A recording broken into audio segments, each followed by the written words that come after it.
Hello student, welcome to my YouTube channel way to education.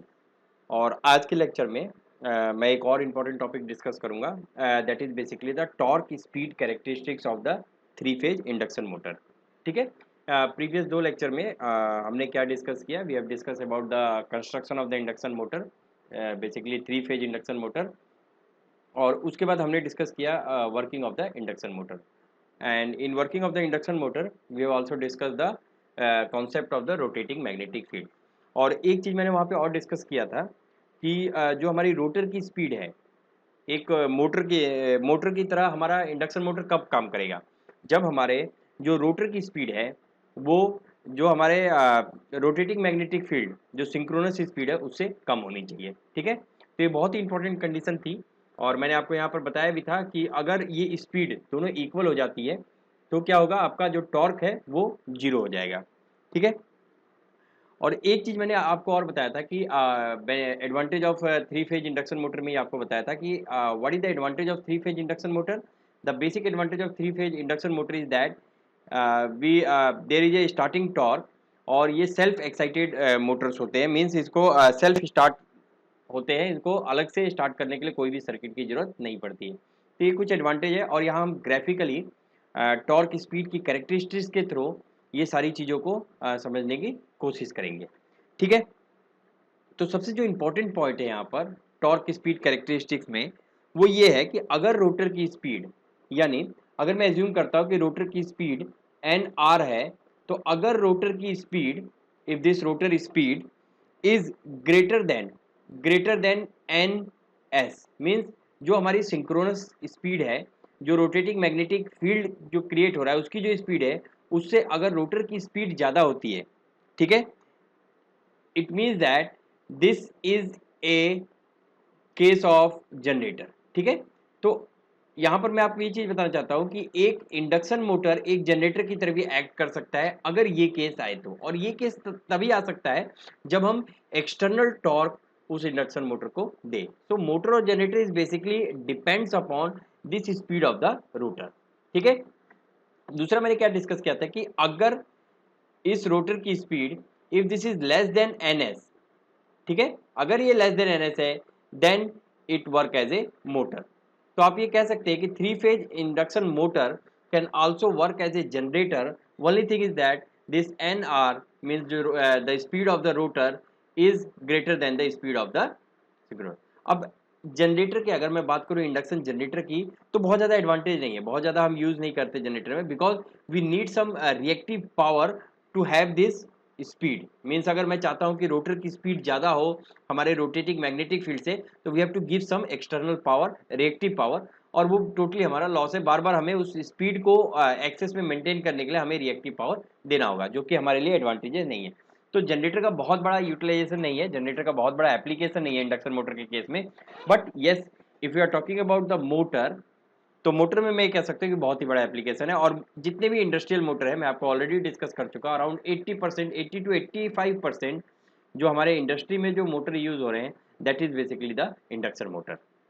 ठीक है, मैंने इसकी प्रॉपर्टी डिस्कस कर चुके हैं। अब मैं ग्राफ डिस्कस कर रहा हूँ। तो ग्राफ में हमने क्या बनाया है, this is basically torque, torque is on Y axis, Y axis पे मैंने टॉर्क लिया है, और यहाँ पे मैंने लिया है the speed of the rotor, means this is N R. I have taken this the speed of the rotor here.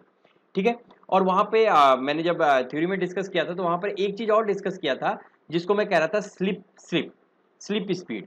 तो स्लिप स्पीड को मैंने कैसे डिफाइन किया था? अगर स्लिप स्पीड की मैं बात करूं तो slip speed is basically the difference of N S minus N are.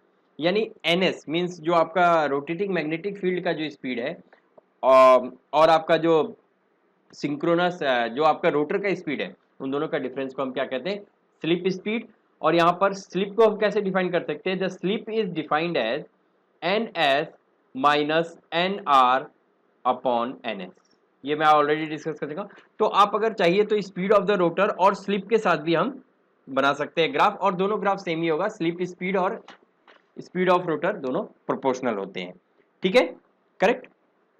अब यहाँ पे अगर मैं देखूँ इस ग्राफ को, तो सबसे पहला चीज ऑब्जर्व करने वाला है कि हमें स्टार्टिंग में means at this speed of the rotor at this 0 point we have some starting torque. हमारे पास क्या है, ऑलरेडी स्टार्टिंग टॉर्क है।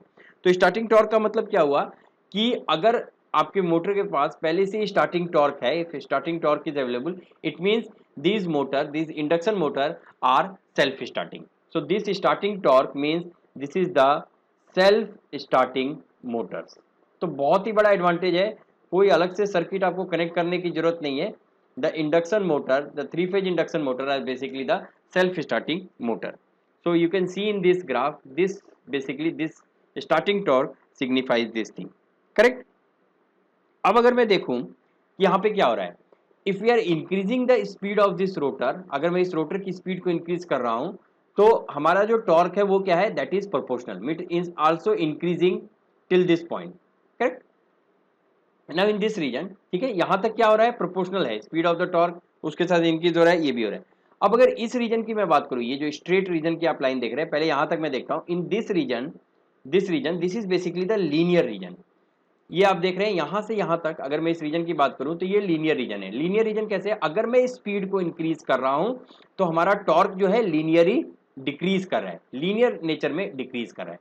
तो this is the mode of operation. अगर मुझे मोटर की तरह इसको यहाँ पे लेना है तो मेरा जो मोड ऑफ ऑपरेशन होगा, ये मैंने एरो से यहाँ पे डोनेट किया है, the mode of operation is between these two point, यानी the speed of this rotor should be maintain between these two point, correct, ठीक है, इसके बीच में, यहां पर भी नहीं, क्योंकि यहां पे क्या होगा, अगर यहां पे हम ns को ns के इक्वल कर दे रहे हैं तो टॉर्क क्या हो जा रहा है, जीरो हो जा रहा है। मींस दिस रीजन, मतलब यहां पर कोई भी रीजन हम सेलेक्ट कर सकते हैं, between this region it can operate as a motor. तो ये रीजन लीनियर रीजन है और यही पर पॉसिबल रेंज ऑफ ऑपरेशन है जहां पे हम इसको मोटर की तरह एक्ट कर सकते हैं। अगर मैं यहाँ पे स्लिप की वैल्यू देखूं, देखिए स्लिप की वैल्यू क्या है, ns minus nr। So if I see the value of this slip, अगर इस रीजन के लिए, इस पूरे रीजन के लिए अगर मैं मोटर में स्लिप की वैल्यू देखता हूं तो वो वैल्यू क्या होगी, पॉजिटिव होगी। क्यों, क्योंकि हमेशा nr की वैल्यू जो है, means the speed of the rotor is always less than the speed of the rotating magnetic field, correct. तो ये चीज बहुत इंपॉर्टेंट है। और यहां पर देखिए s is equal to zero का मतलब क्या हुआ, if I assume s is equal to zero, what does it mean, this ns minus nr is equal to zero. और अगर यहां पे ये चीज जीरो हो रही है, मतलब ns किसके इक्वल हो रहा है, nr के। तो अगर ns और nr दोनों सेम हो जाते हैं, in that case the value of slip is equal to zero. और आपको पता है अगर ये दोनों सिंक्रोनाइज स्पीड में करने लगे तो उस केस में क्या होता है, हमारा जो इंडक्शन मोटर है वो स्टॉप कर देता है, उसमें जो टॉर्क प्रोड्यूस होता है वो क्या होता है, जीरो होता है। तो आप इस ग्राफिकली देख सकते हैं, अगर ये सिचुएशन आती है तो यहाँ पे टॉर्क क्या हो जाएगा, जीरो हो जाएगा, करेक्ट, ठीक है। और अगर मैं देखूं यहां पर इस चीज का, अगर इस पार्ट को मैं देखता हूं, यहां से अगर मैं इस पार्ट को देखता हूं तो ये पार्ट है जनरेटर पार्ट। मींस यहां पे क्या हो रहा है, जो हमारा टॉर्क है वो टॉर्क क्या हो रहा है, that is negative, means this is negative. और जैसे जैसे हम स्पीड को इंक्रीज करें यहाँ पे टॉर्क इंक्रीज हो रहा है। तो यहाँ पे हम कह सकते हैं कि यहाँ पे जो स्लिप स्पीड की बात हो रही है, जो टॉर्क की बात हो रही है, वो क्या है, नेगेटिव है। और ये जो ऑपरेशन है, ये जो रीजन है जो जो हमारे नेगेटिव साइड में आ रहा है, this is basically the region of a generator. और यहाँ पे अगर स्लिप की वैल्यू में देखता हूं तो हमेशा क्या आएगा, नेगेटिव आएगा। नेगेटिव क्यों आएगा, because this N R value is greater than as compare to N S. तो अगर ये कंडीशन आती है तो ये नेगेटिव आएगा। नेचर अगर मैं देखूं तो मोटर और जनरेटर का जो नेचर है, यानी द नेचर ऑफ ग्राफ है, वो बिल्कुल ही सेम है, उसमें कोई भी चेंज नहीं है। तो आप यहाँ पर पॉइंट ध्यान देने वाली क्या चीज है, अगर मुझे मोटर को ऑपरेट करना है तो I have to choose the range, means the range in this linear region, इस लीनियर रीजन में ही मैं ऑपरेट करूँ। उसी तरह से अगर जनरेटर से भी काम करना है तो I have to choose the point in this region only, correct. So this is very important, we have to choose this linear region. और बाकी में क्या हो रहा है, this is directly proportional, the speed of this rotor and the starting torque are directly proportional, increases और maximum torque increase होता है। अब जैसा कि मैंने आपको प्रीवियस लेक्चर में डिस्कस किया था, अगर slip ring induction motor use करें तो वहां पे हम क्या था, एक्सटर्नल रेसिस्टेंस की वैल्यू हम क्या कर सकते थे, वेरी कर सकते थे, R1 R2।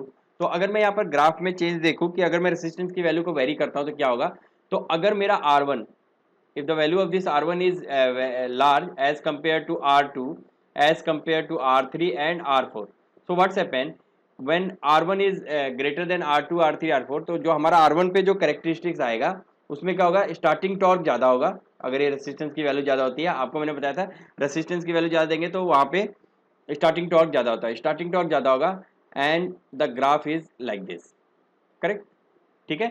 तो this is for R1, correct. और अगर मैं R2 की बात करूं तो R2 में भी अब इससे स्मॉलर है, तो ये अपना R2 हो जाएगा। और यहां पर जो आएगा that nature is just similar to that this type, correct. So if we simply change this value R1 R2, we can simply change the starting torque and the operating point of this induction motor, correct. Operating point यहाँ पे आप देख रहे हैं change हो रहा है, ठीक है, ये ऑपरेटिंग पॉइंट हम चेंज कर सकते हैं। अगर मैं मान लेता हूँ this is the graph for this R3, correct. For R4 the starting torque is less and we can say it has peak at this. So like this only, if we change the value of the resistance R1 R2 R3 and R4, the characteristics or we can say the operating point of the induction motor also changes. So I think this is clear. This is all about the torque speed characteristics of the three phase induction motor, or we can say this is also the slip characteristics, means torque slip characteristics of the three phase induction motor. तो आपके paper में अगर torque speed आता है या torque slip speed आता है या टॉर्क स्लिप आता है तो वो सारी चीजें सेम है, correct. So this is all about the class, so thank you.